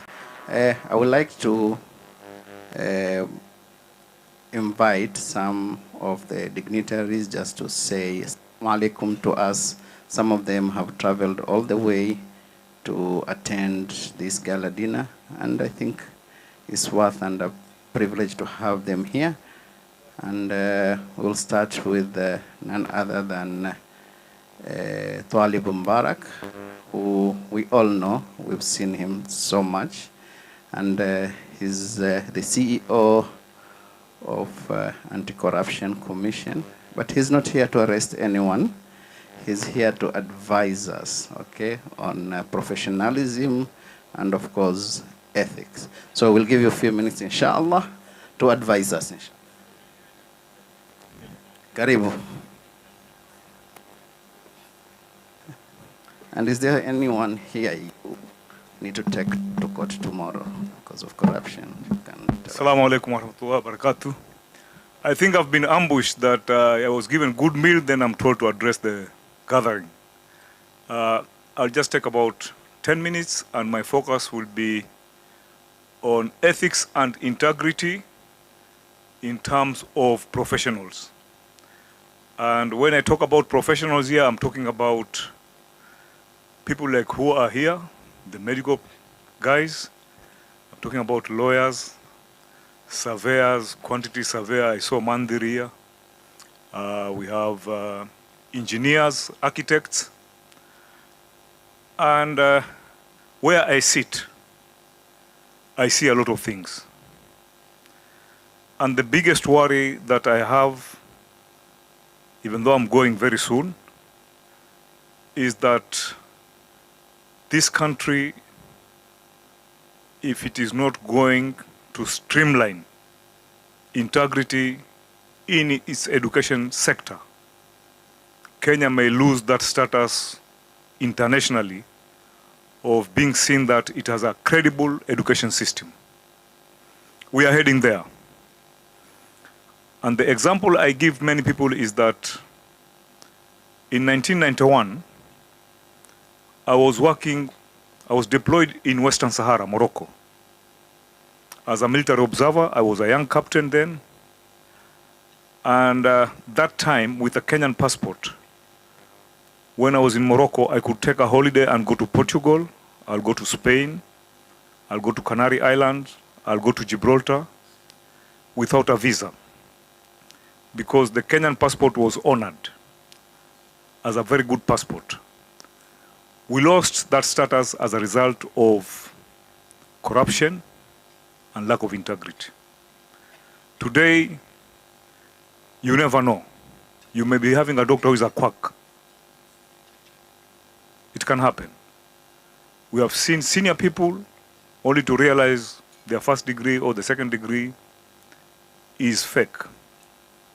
So, professionalism will only prosper with integrity and honesty. And there's a big quote by Warren Buffett which says, when you want to employ somebody, you look for three things. You look for integrity, qualification, and the drive to work. But if that fellow lacks integrity, the two attributes will kill you. How? You have employed an accountant who is very competent and hardworking, but that man has no integrity. If he decides to be a crook, he will finish your company. For the doctors, I have just one advice for you. Stick to professionalism, especially as Muslim doctors, nurses, and the rest, because doctors, lawyers, accountants, the biggest threat for you is when you lose your reputation. And reputation, you will not find it in a CV. Reputation, according to Harvard School of Business, has been redefined, is what somebody talks about you in your absence. Are we together? So when you ask, how is Dr. X? Wachana na huyo mkora. Huyo anakutilia bili za urongo. Second person say the same. Third person say the same. Then your reputation is bad. When you talk about a certain lawyer, I know Governor Timami is a lawyer. Whatever I say here, please don't arrest me, or don't take me to court. It's all over all professions that when you talk about somebody and people talk bad about that person, it means that person lacks reputation. I went to Indonesia. I have been to Indonesia. I've been to Malaysia. I've been to Singapore, where the Arabs are located in one of the streets there near the Sultan Mosque. And you look at Indonesia and Malaysia. Islam was not sent by organized Muslim missionaries. It was spread by Hadramis who knew nothing other than doing business. The local people who are Hindus and believers of other traditional beliefs converted to Islam because those merchants, those Yemeni merchants were very honest. And that is how they managed to spread the religion. So, I don't want to bore you with a lot of things. Avert my fear. Observe professionalism. I know there's a problem with young professionals. My son is a lawyer. My daughter is an architect. And you can see, they look at me being driven by a Prado, and they also want to be in a Prado. And 4 years to be in a Prado. Why do you want to take 2 years to be in a Prado?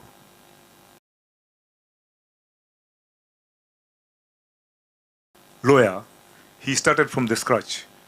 When you see these old doctors, Professor Adam and whoever, to go up very quickly, but let's grow in a systematic way. Finally, I think I have to talk also about our families, and mainly our children. And the good thing here, I've seen a lot of ladies, and I was telling somebody that most of these ladies, they are product of Sheikh Khalifa. So we should have, part of our strategy, we should have equivalent of so many Sheikh Khalifa school. The thing about our children is that don't overpamper, because you give her or him everything. Your son is 23 years old, you are giving him that Prado and whatever, and you are accumulating. But that son of yours, he does not know even how to iron a shirt. So wewe endelea kupoteza wakati tu. Accumulate. Ukienda chini, yule kijana wako ambao umemwachia ile wealth yote, kupiga pasi nguo hajui. Amezoea kupigwa na maid. So kama hajui kupiga pasi nguo, that empire you have entrusted him with is a wastage of time. Thank you very much. Shukran, Jazakallah khair. We really take that piece of advice into our heart.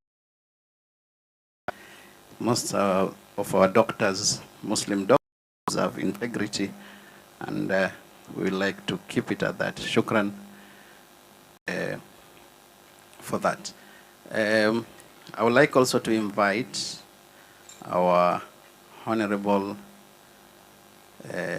His Excellency Isa Timami, the Governor of Lamu, who has come all the way from Lamu just to be with us.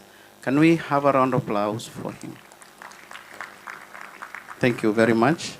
I would like you to address us for a few minutes so that we can get your blessings. Karibu.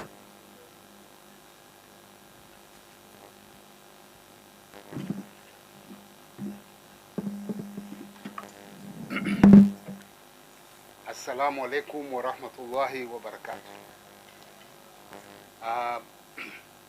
I promise I won't take more than 3 minutes. We have had a lot of speeches and I don't want to take more time. First, my friend Barak, he forgot one category.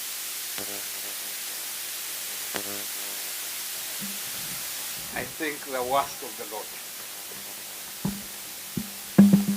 I think you are not hearing me. First I said more than 3 minutes because we've had a lot of speeches here. A very good speech by my friend Barak. The only category he forgot are politicians. They are the worst of the lot. I want to appreciate really Kammp for the good work that you're doing. I want to testify you held a medical camp in Lamu and it was very successful. People really benefited. So I want to encourage you and continue.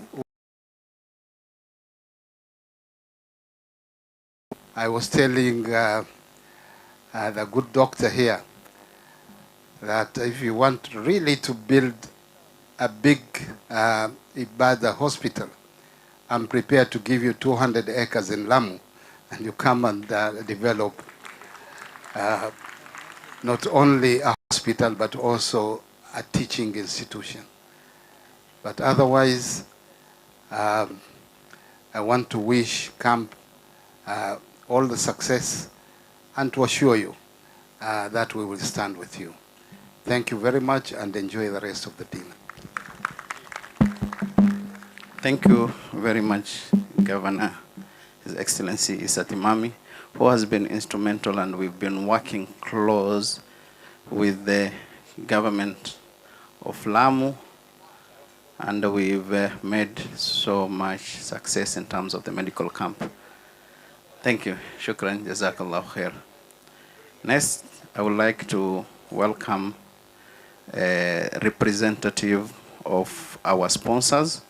For those who saw the banner for Safe Air, we'd like to acknowledge that Safe Air are the great sponsors of this gala dinner, and they've sent someone to represent, and I would like to call upon His Honorable Bilo Kero, representing Safe Air. He will be at a capacity of Safe Air. We know he's a politician, a former politician. Karibu sana.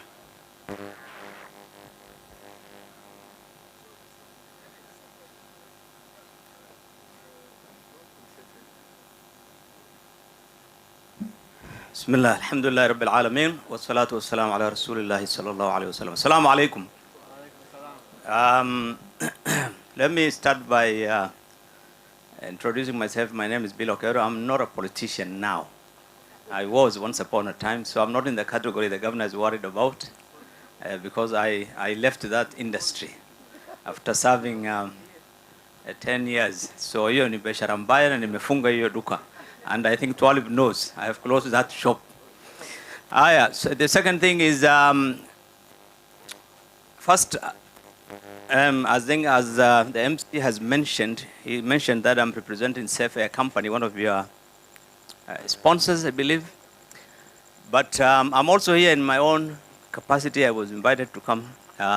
But my friend, the proprietor of Safe Air Company, because it's a company that we started some time back together, and I'm not a member now, and felt that I should also say a few things about the company. Let me start with this message. First, I think it's very, very important that you have held this meeting, because for many of us, we have heard about Kammp, but I think a conference of this big, where there are Muslim professionals who are holding a 3 days, event, where they are presenting scientific papers, discussing very important issues regarding the health sector. I think this is a very welcome thing. And I think many Muslims in the country don't know about it. And I think it's important that you get this out through the Muslim media outlets, so that people know that there are not just a professional organization, but there are people who are concerned about health in the context of Islam, and they're doing something about it. I think it's very important that this message goes out. So the Safe Air, I think briefly what the proprietor has told me is that they are willing to work with Kammp and sponsor Kammp in any of their research activities or any activity that would benefit the Muslim community. They are there for you anytime. I think they want you want support. They will be ready to support you. Let me add a few of my own things. First, I want to thank His Excellency the Governor of Lamu, Mheshimiwa Timami, for actually being here, because there are many functions like this, and you find those who have the responsibility to provide services do not actually attend, even when they are invited. A short while ago, discussing with the chairman of SHA, and he was explaining how some of the Muslim county governments, the governors who are running Muslim counties, are not taking advantage of the opportunities that have been provided under SHA, particularly in terms of the technology benefits, in terms of the institutions, even building a capacity of institutions, and the connections, connectivity, and so many other benefits that are there, which we are not taking advantage of because we do not even have the time, one, to read. I think somebody mentioned the new president. He mentioned, Dr. Ahmed, when he started, that we don't read, is a fact. Let me tell you this. I ran a bulletin on Palestine in the last couple of years, and I'll tell you, 90% of the people I sent to hundreds of people, they don't even read. And I know that because you send a bulletin to someone, and he shares it back to you in an hour from another person. Clearly, he has not looked at it. So the two things I want to mention, Mr. Chairman, is one, this is a very important profession. And one of the challenges that is in medical profession today, ethics. And as Muslims, we have that opportunity. And I think I've listened to your presentations. We have the opportunity to address those concerns. Because today, one of the challenges that you see, if you go to some of the medical institutions that are run by Muslims, you don't find any difference between a Muslim institution, a Muslim hospital, a Muslim clinic, and that of non-Muslim. You don't see any difference in terms of the ethical standards. I'll tell you a simple example. One of my nieces went to see a doctor. This is about 3-4 years ago. She came all the way from Mandera to Nairobi, and she saw this Muslim doctor, and after a couple of days, he gave her a prescription. You will not believe this, but I saw it with my own eyes. 27 prescriptions on one piece of paper. 27. He told her, you have to take that for 2 months. So I told her, I think he made a mistake. He thinks I think this is for a pharmacy or some dispensary or somewhere. I don't think this is yours. Can you go back to the doctor? She did. She did, and he told her, that's your prescription. 27 prescription, 27 different medicines on one prescription. We have a challenge. I think you have seen, I think those of you from Nairobi know this very well. You go to a doctor, you have a sprain on your ankle, The first thing they'll do is you'll be told, go for a scan. You'll be lucky if you're not also go for an IR imaging, whatever. You'll go for so many things. Why? Because of some unethical things that all of you know about that is going on in some of the medical team. I think those are some of the challenges that I think should be addressed. And you should candidly talk to your members. And people need to, and I think I'm very happy when you mentioned that there is a plan to establish this Sharia compliant hospital. This is very important because we need to really inculcate that into the profession, because when you go for training in Nairobi University, nobody tells you about these things, about medical, about the need for, the Islamic ethics. You're not taught. Those are not subjects that you learn. So you just become a normal doctor, just like with the other guys. So you believe that it is about making money. All businesses nowadays, all professionals, we have just become money, money, money. So you start a clinic today, it is a hospital in a year. In 3 years, you find that hospital. I mean, particularly in Nairobi, I don't know whether Mombasa is like that, but it's really becoming so commercialized that it's becoming very difficult. That's why you find thousands of people going to India and other places for cheaper medical, treatments, which really is because of the way people are being charged. So I think that is one of the main things that I would really appreciate as a body, as a professional entity, that we focus on ethics, Islamic ethics and Islamic religion as much as possible. And I think what you are doing is very good, and you will definitely see the benefits. Lastly, I want to mention one thing. There are people who are always asking in Nairobi, why do we have MP Shah belongs to a religious group, Mata belongs to a religious group, Nairobi Hospital is an association, Aga Khan is also another. Can Muslims not have a hospital, a referral hospital, similar to those ones in Nairobi? Those are some of the questions that people are dealing with. Because of the cost of medicine, we are looking at a situation where those who can establish the kind of things that you have mentioned, the level 6, if you can get a hospital where patients who need palliative care, patients who have very terminal issues can get 20-30% lower cost. I think those are the things that people really need in this country today. And I think one of the things you need to emphasize in your mission, Chairman, President, is not just about building the capacity, professional standards of your members or unity alone, but I think on how to pay back to the community in terms of helping, particularly patients nowadays who cannot afford the medical services because they have become very prohibitive and it's become too expensive for them to afford. So I think if that is something that we can achieve in the next few years, the way you have projected, it will be very useful. So I want to leave it there. Let me not speak too much. It's late in the night, but I want to thank you very much, and I want to really congratulate you for this very useful conference. I'm sure you have interacted, you have exchanged a lot of views, and all the papers that I'm sure you have had in your scientific presentations you've had earlier. So thank you very much, and may Allah subhanahu wa ta'ala assist you in your endeavors. Jazakumullahu khair. Wassalamu alaikum. Shukran. Jazakallah khair.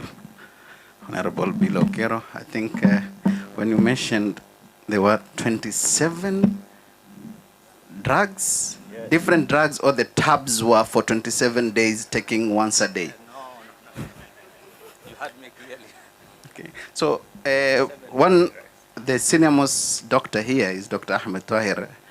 Have you ever prescribed more than 27 or less than that? So I think whoever wrote that prescription is clearly doesn't know what they are treating. Do you agree with me, Dr. Ahmed Twahir? Yes, Dr. Ahmed Twahir, my senior, agrees. And of course, our senior urologist, Dr. Abdallah Kasim, will also agree to that. Alhamdulillah, we are almost coming to the end of today's gala dinner. And the last on our agenda is the first and the only kind presentation of lifetime achievement that we are giving to our great doctors who spearheaded Kammp to where it is now. And I think we'll welcome the Secretary General, Dr. Abdallah Bajabir, to announce the achievers in the lifetime achievement. As we come to the end of today's gala dinner. Tell them to play the video. Please play the video.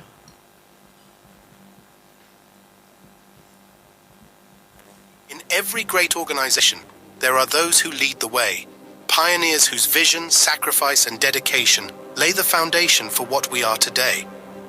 Our first honoree is among the most esteemed figures in medicine, a professor of neurology and the inaugural leader of this very association.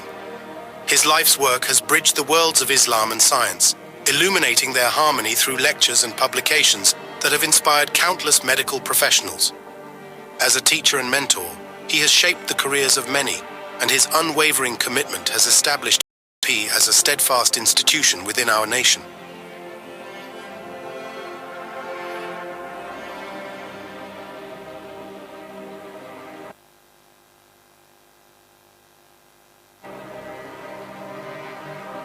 Our a true mother figure in medicine.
With gratitude and respect.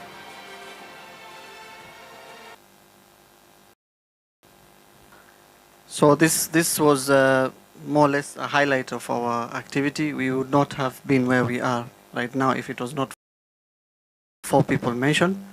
And quickly we'll call upon three of them, unfortunately in absentia. One was with us today in AGM, so we had to give it to him. The other two requested that we present this to on their behalf. And so the first one, Professor Adam, I think the one who needs to present it would be Honorable Dimami. And it will be received, being the first Kammp chair, to be received by our President, Professor Abdul Rashid.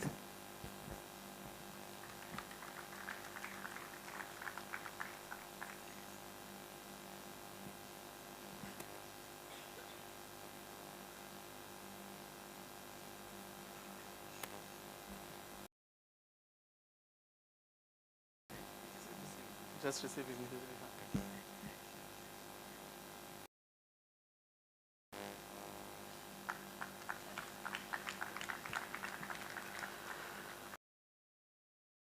and our D, Professor Zahida Qureshi, will be given by Dr. Haajar al-Buswaidi.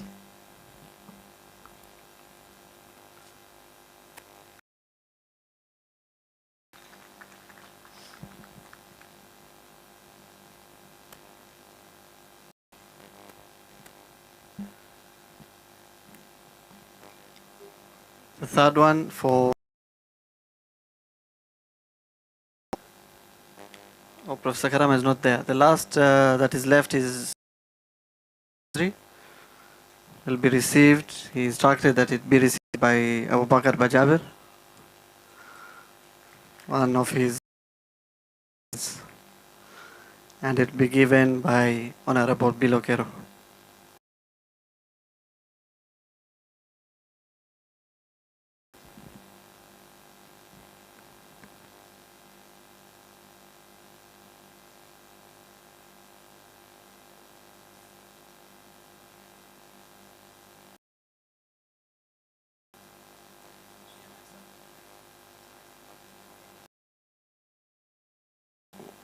These two Jamia people here, just take a photo.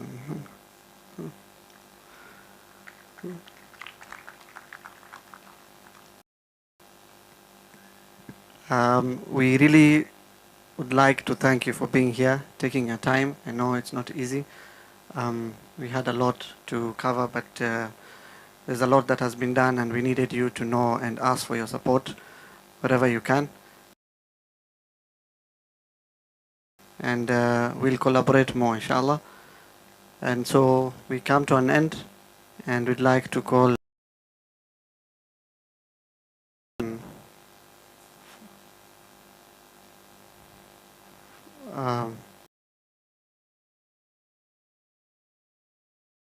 Latif is done for the officials and the dignitaries to have a group photo, a quick group photo here, inshallah, as proof.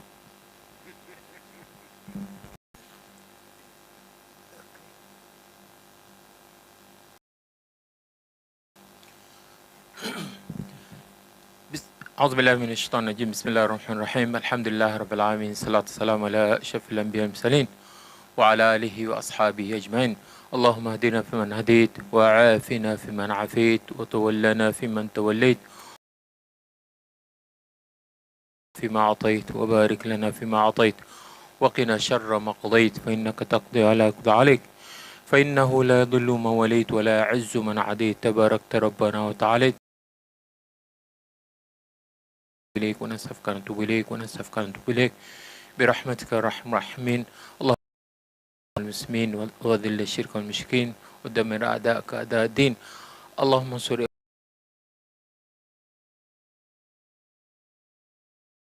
موتاهم برحمتك يا أرحم الراحمين اللهم ما عز المسلمون في فلسطين وفي كل مكان برحمتك يا أرحم الراحمين ربنا هب لنا من أزواجنا تماما برحمتك الرحمن الرحيم وصلى الله على نبينا محمد وعلى آله وصحبه وسلم والسلام على المرسلين الحمد لله رب العالمين سبحانك اللهم وبحمدك نشهد أن لا إله إلا أنت نستغفرك ونتوب إليك جزاكم الله.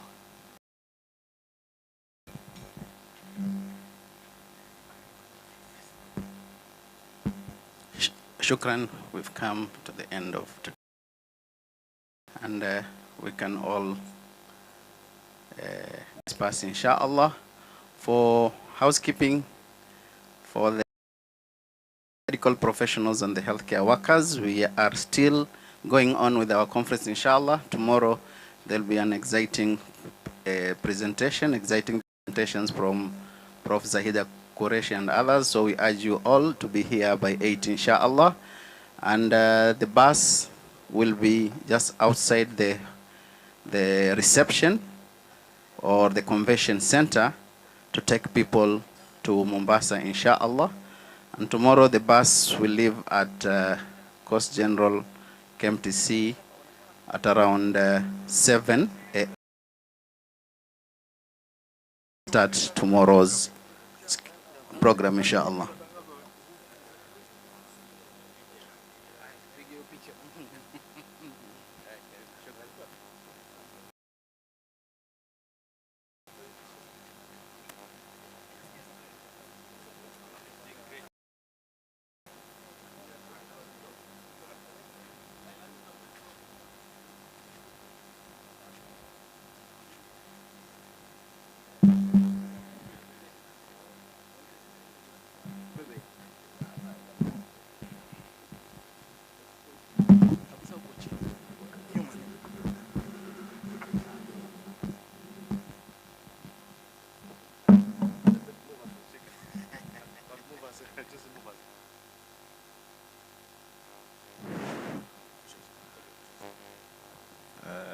Please, all the officials, the ladies, please come to the front for the photo.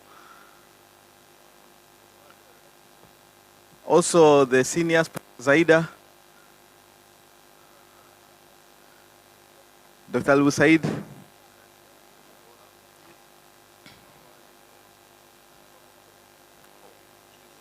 I think some people stand down here, and then others up. Yeah. The bus taking people back to Mombasa is at the main gate. Bus is at the main Asma, gate. Nabila.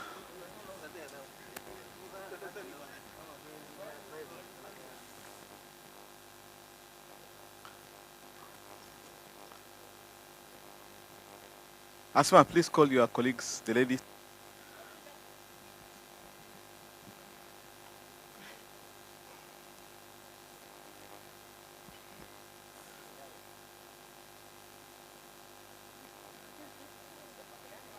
Let me just make sure. Joke. Yes, ma'am. Yes, mama.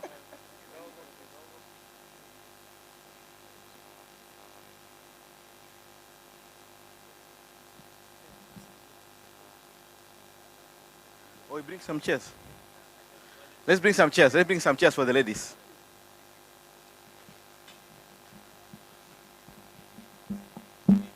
Yep.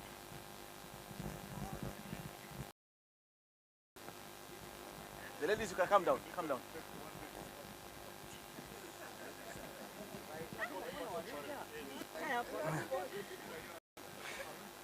Always hiding. But bring it.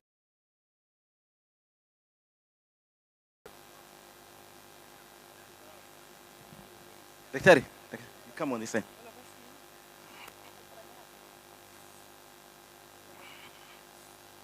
Yeah, give me a photo.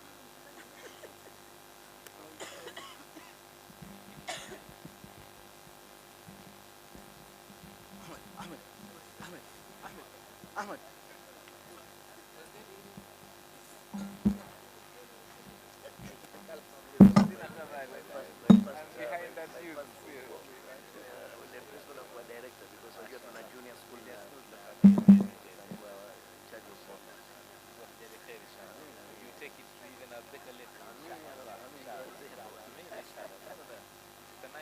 Challenge for you. Yeah. I've been doing it behind the scenes. That's now whether you like it or not. Alhamdulillah. Good acquisition. Ameen. Ya Rabb.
Kama